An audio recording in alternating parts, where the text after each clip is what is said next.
एक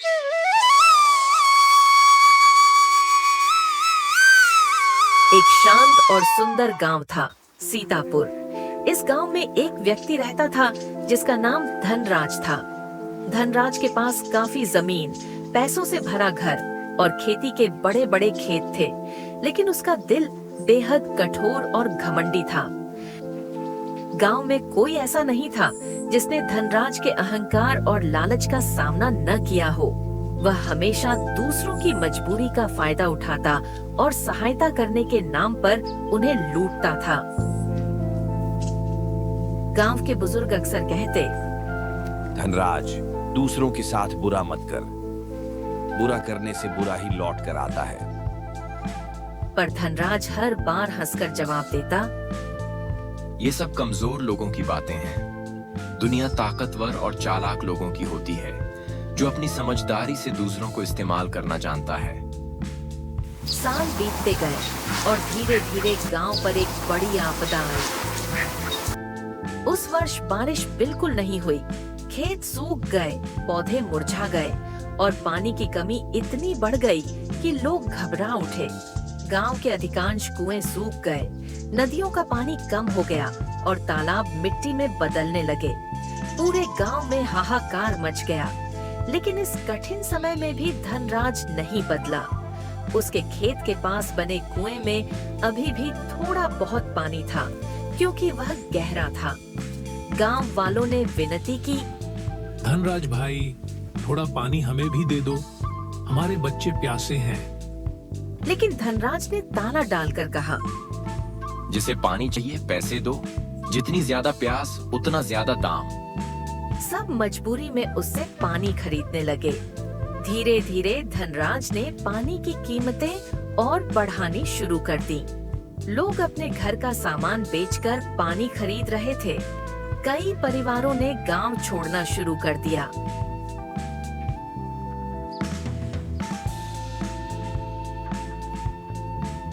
एक दिन गांव के बुजुर्ग रामलाल ने कहा,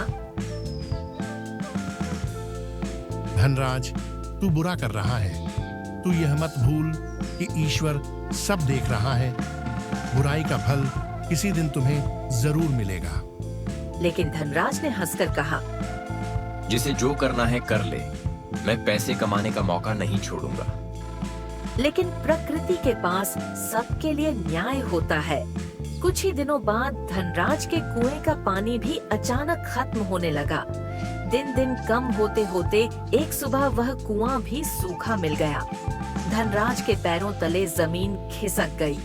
वह तुरंत उन घरों के पास गया जहां थोड़ा बहुत पानी बचा हुआ था। लेकिन जिन्हें उसने दुख पहुंचाया था, उन्होंने दरवाजे बंद कर लिए।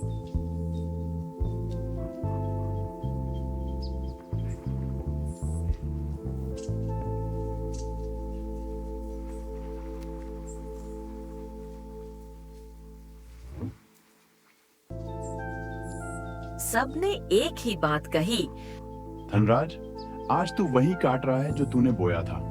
तूने हमारी मुश्किलों का मजाक उड़ाया। अब हम तेरी मदद नहीं कर सकते।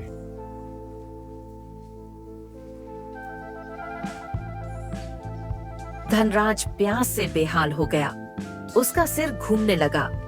धूप तेज थी और शरीर कमजोर। वह लड़खड़ाते हुए गांव के बाहर एक पेड़ के नीचे बैठ गया। उसकी आंखों से आंसू बहने लगे। तभी वहां रामू नामक गरीब किसान आया। रामू वही व्यक्ति था जिसे धनराज ने कई बार रुलाया था। धनराज ने उससे भी मजाक किया था और पानी देने से इनकार किया था। लेकिन रामू ने उसकी हालत देखी और अपनी छोटी मटकी में से पानी निकालकर धनराज को दिया। धनराज कांपते हाथों से पानी पीते हुए रो पड़ा। उसने पूछा, रामू, तू मुझे पानी कैसे दे रहा है? मैंने तो तेरे साथ बहुत बुरा किया था। रामू ने शांत स्वर में कहा, धनराज, बुराई का जवाब बुराई से नहीं देना चाहिए। अगर हम भी वही करेंगे जो तुमने किया, तो फर्क क्या रह जाएगा? इंसानियत सबसे बड़ी चीज है। इन शब्दों ने धनराज के दिल को झकझोर दिया। उसे अपनी सारी गलतियां याद आने लगी। उसने महसूस किया कि वह कितनी बड़ी भूल कर रहा था। अगले ही दिन धनराज गांव के चौपाल पर गया और हाथ जोड़कर सबसे माफी मांगी। उसने अपने कुएं का ताला हटाया, पानी मुफ्त में बांटने लगा और वचन दिया कि अब किसी की मजबूरी का फायदा कभी नहीं उठाएगा। धीरे धीरे लोग उसे माफ करने लगे। धनराज का स्वभाव बदल गया, उसका दिल नरम हो गया और वह गांव वालों की मदद करने लगा। उसने आखिरकार सीख लिया, जो कर्म हम दूसरों के लिए करते हैं वही किसी न किसी रूप में हमें वापस मिलता है। इसलिए हमेशा अच्छा करो, क्योंकि जैसी करनी वैसी भरनी। आपको ये कहानी थोड़ी सी भी अच्छी लगी तो लाइक और कमेंट करें और हमारे चैनल को सब्सक्राइब करें। धन्यवाद।